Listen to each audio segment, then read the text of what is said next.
আর 22শে জানুয়ারির দিকে দেশ জুড়ে যখন নজর, সেই 22শে জানুয়ারিকে এবার তবে ছুটি ঘোষণা হবে।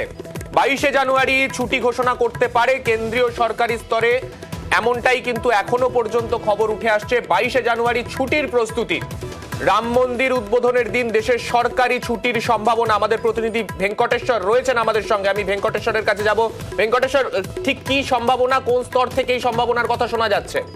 দেখো, ইতিমধ্যে উত্তরপ্রদেশ, গোয়া সহ বিজেপি শাসিত যে সমস্ত রাজ্য রয়েছে সেখানে ইতিমধ্যেই 22শে জানুয়ারি রাম মন্দিরের উদ্বোধনের দিন ছুটি ঘোষণা করা হয়েছে, সরকারি ছুটি ঘোষণা করা হয়েছে। এবং বিভিন্ন বিজেপি শাসিত যে সমস্ত রাজ্যগুলো রয়েছে তাদের পক্ষ থেকে কেন্দ্রের কাছে দরবার করা হয়েছে যাতে 22শে জানুয়ারি রাম মন্দিরের উদ্বোধনের দিন যাতে জাতীয় ছুটি ঘোষণা করা হয়, সেই দাবিও কিন্তু জানানো হয়েছে বিজেপি শাসিত রাজ্যগুলির তরফ থেকে।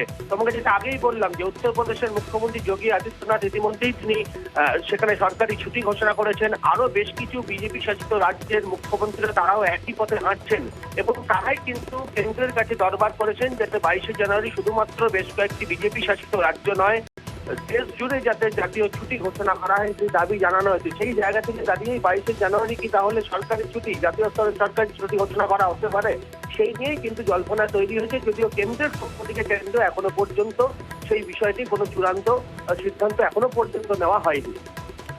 ধন্যবাদ ভেঙ্কটেশ্বর।